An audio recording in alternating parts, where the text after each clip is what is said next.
what decision process you decided you want to give it another shot? Actually, I took the vacancy of the representative of Quezon Province as the sign. Okay. So after, even when Quezon Province was vacated, I was thinking, oh, okay, sige, sayang naman, wala kaming representative. And then they announced that it's in Thailand. Sabi ko, ay, parang gusto ata ako ng mga taga-Thailand. Sabi ko, yung beauty ko parang patok ata.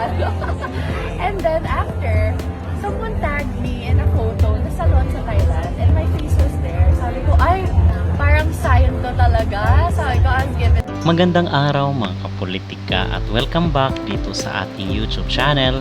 In this video is pag-uusapan po natin itong naging reason kung bakit muling sumali itong si Atisa Manalo dito sa Miss Universe Philippines 2025.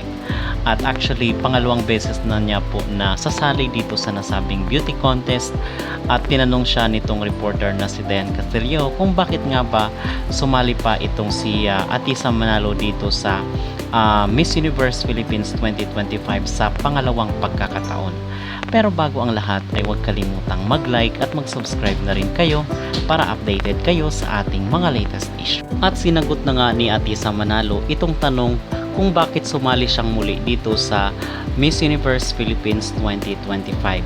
So sabi niya dito sa kanyang interview ay meron daw sign na kung saan is nagpapahiwatig na dapat pa siyang sumali at bibigyan ng second shot itong kanyang mga supporters or mga tagahanga. So ang sabi niya ay wala daw representative itong Quezon Province dito sa MUPH 2025. At the same time, yung photo na kung saan is nakunan doon sa Thailand sa isang salon ang muka ni Atisa Manalo. So ang sabi niya ay nagpapahiwatig daw ito na baka kinakailangan pa niyang mag-join ng isang beses dito sa MUPH. So mga kapolitika, yun po ang naging pahayag ni Atisa kung bakit siyang muling sumali dito sa nasabing beauty contest. So kasi marami ang tatanong bakit pang ilang beses nang sumali itong si Atisa and then hindi niya naman nasusungkit yung corona. So baka ngayon ay papala rin po si Atisa with the support of the people, at the same time yung kanyang maging performance dito sa MUPH 2025. So all out po ang ating support dito kay Atisa Manalo. So ano yung maging reaction dito sa muling pagsali ni Atisa sa Miss Universe Philippines 2025?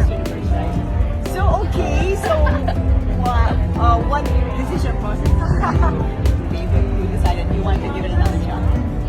Actually, I took the vacancy of the representative of Quezon Province as the sign.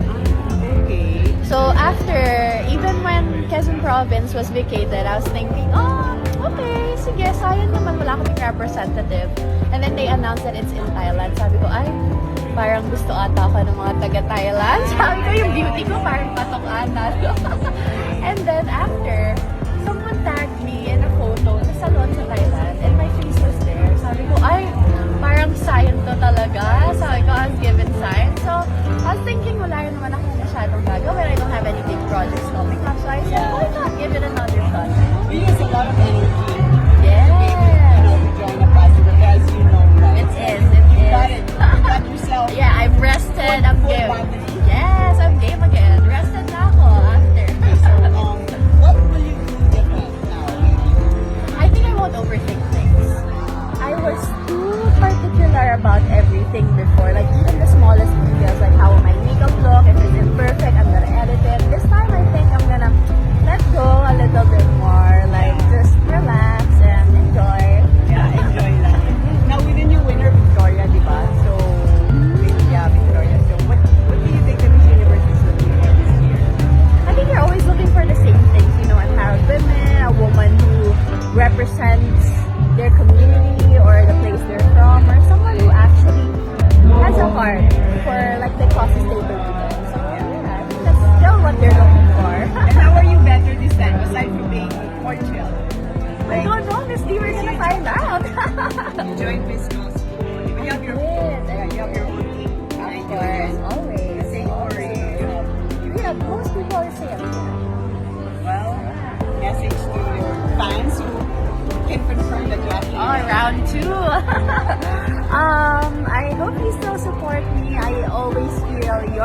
love and support, and it's amazing that it's been unwavering even though how many years has passed since I did my first national pageant. I'm really thankful, and let's enjoy this journey this time, and we'll see what happens. Let's hope for the best.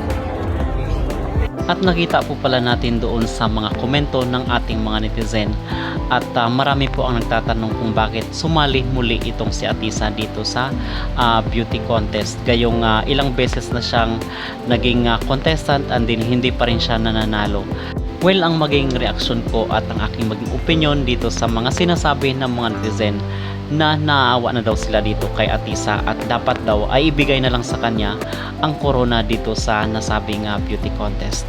Well, para sa akin ang aking maging opinion or aking maging reaction dito ay ganun din naman sila Pia Wurtzbach at itong sila Catherine Onagre na ilang beses silang sumali dito sa mga beauty contest sa Pilipinas or even sa ibang bansa para magkaroon sila ng exposure at yung kumbaga yung karanasan.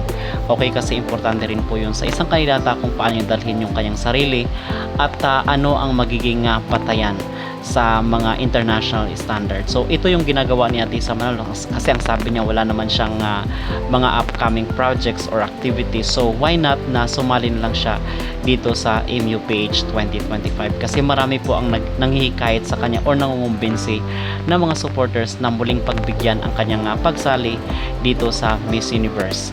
Okay, so kung papalarin mga kapolitika, ang sabi nga ni Atisa dito ay marami daw sa mga taga Thailand ang humahanga dito kay Atisa Manalo at mga supporters na niya dahil doon sa kanyang pagsali sa Miss International at the same time dito sa Miss Cosmo na kung saan ay nakagain siya ng mga followers at ng mga supporters mula sa ibang bansa. Okay?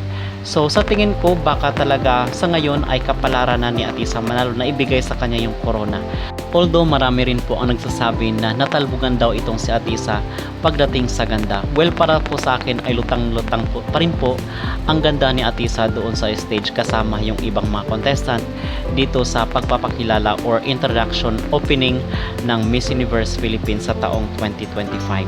So all out po ang ating support dito kay Atisa Manalo at patuloy lang po kayong nakaantabay kasi from time to time is magbibigay po tayo ng komentary, ating opinion, latest update dito kay Atisa. Okay?